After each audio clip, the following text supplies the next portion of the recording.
अस्सलामुअलैकुम जी, मैं हूं मारिया अली। आप देख रहे हैं मेरा चैनल। अमीर बलाच कत्ल की वीडियोस, तीफी बट और बाकी शूटर्स जो हैं वो किस तरह फायरिंग करते हुए फरार हुए।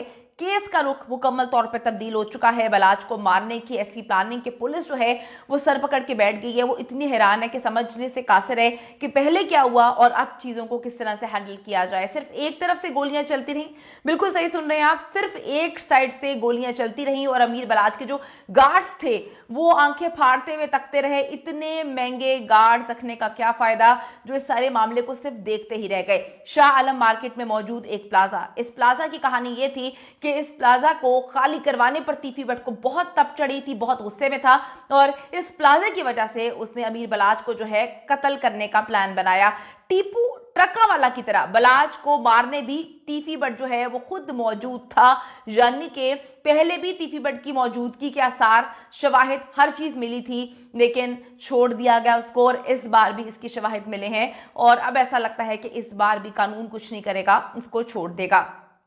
अगर जी इस बार मैं बात करूं कि पुलिस अपना काम ईमानदारी से करती है तो तीफी बट को कोई भी नहीं बचा सकता, लेकिन अब अगर ऊपर से लोग बचाना चाह रहे हैं तो फिर हम इसमें क्या कर सकते हैं। सारे सबूत भी होंगे तो उनको टेम्पर कर दिया जाएगा, उनको गायब कर दिया जाएगा, उनको शवाहिद को मिटा दिया जाएगा। ये शवाहिद को मिटाने की पहली जो आगाज है वो किया गया है। जो जर्नलिस्ट, क्राइम जर्नलिस्ट, रिपोर्टर्स वहां पर मौजूद है, उनका कहना है कि जब सीआईए में बड़ी तब्दीलियां की गई, रद्दोबदल की गई, तो उसी वक्त हमें एहसास हो गया था कि अंदर बहुत बड़ी खिचड़ी पक रही है और इस खिचड़ी का खुमियाजा जो है वो अमीर बलाच की फैमिली को उठाना पड़ेगा। अगर जी इस बार काम ईमानदारी से होता है, अगर फिर मैंने लगा दिया है, पुलिस के हाथ ऐसी वीडियोस लगी हैं जिनसे साबित होता है कि तीफी बट जो है वो खुद अमीर बलाच को मारने वहां पर आया था। लेकिन 2010 में अमीर बलाच के वालिद टीपू ट्रकावाला पर भी जब हमला किया गया था, उसकी सीसीटीवी फुटेजेस में तीफी बट को साफ देखा जा सकता था कि वो वहां पर मौजूद थे, लेकिन वो साफ बच गए थे। इस बार देखते हैं कि पुलिस तीफी बट को सिर्फ 109 में नामजद करती है या फिर 302 में। ये बड़ी इंपॉर्टेंट चीज है, ये जो चालान पेश करने जा रही है पुलिस, बड़ा इंपॉर्टेंट है। लेकिन जो हमारे एनालिस्ट हैं, जो क्राइम जर्नलिज्म करते हैं, क्राइम की बीट करते हैं, उनकी जानिब से कहा गया है कि मामला ठुस करने की कोशिश की जाएगी। यानी कि आप देखें कि आखिरी वक्त में अमीर बलाच नून लीग का बंदा था, वो पीटीआई छोड़ के नून लीग ज्वाइन कर चुका था और सरपरस्ती बाकी लोगों को किसकी हासिल है उसके बारे में भी सबको बहुत अच्छे से पता है। तो अमीर बलाच टीपू के कत्ल के वाक़े की एक और फुटेज इस वक्त सामने आ चुकी है जिसमें अहम मुल्जिम को जो है वो देखा जा सकता है, उसकी शनाख्त भी हो चुकी है। हुकाम के मुताबिक अमीर बलाच कत्ल केस में ये बड़ी इंपॉर्टेंट डेवलपमेंट है और वाक़े की एक वीडियो भी सामने आई है जिसमें हारून नामी ये मुल्जिम जो है इसको शनाख्त किया गया है।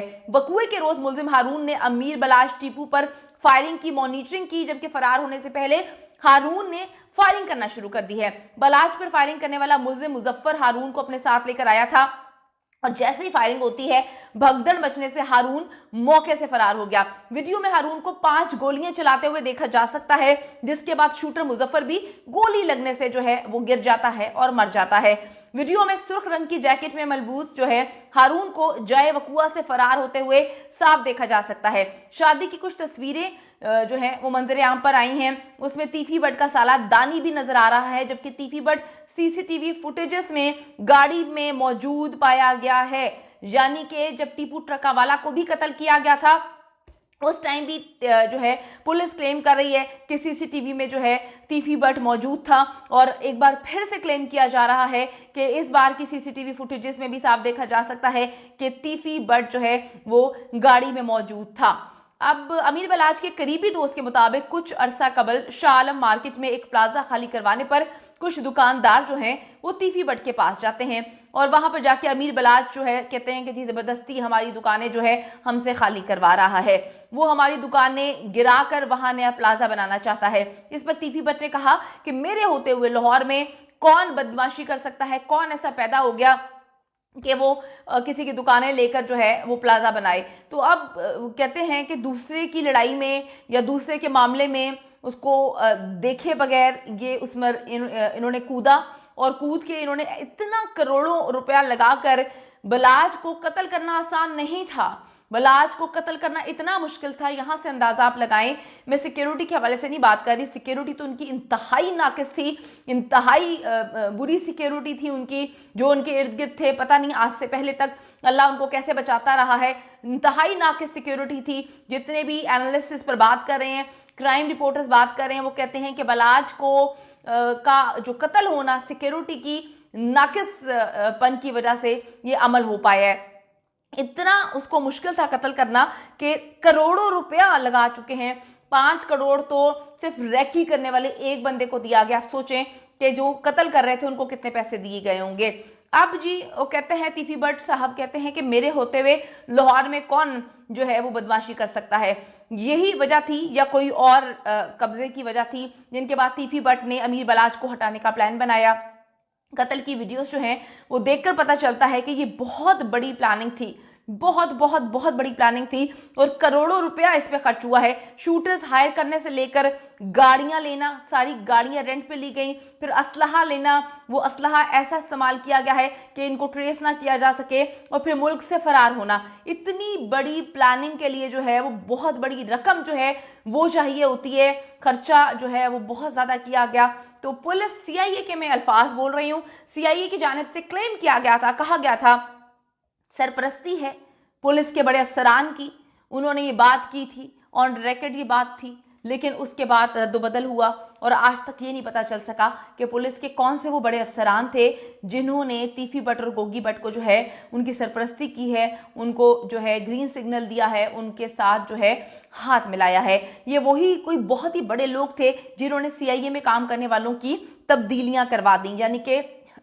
माजरत जो लोग काम कर रहे थे रद्दो बदल करने वाले, मेरे ख्याल में वही बड़े लोग थे जिनको लगा कि अब हमें पकड़ना जो है आसान हो जाएगा इन सीआईए के अफसरान के लिए जो बड़ा डट के काम कर रहे हैं, और फिर उनको तब्दील कर दिया गया। जब से तब्दील कर दिया गया है ये केस एक जगह पे रुक चुका है। इस केस में कोई डेवलपमेंट नहीं सामने आ रही, ना कोई गिरफ्तारियां सामने आ रही हैं, ना कोई अच्छे अंदाज में हम केस को आगे बढ़ते हुए देख रहे हैं।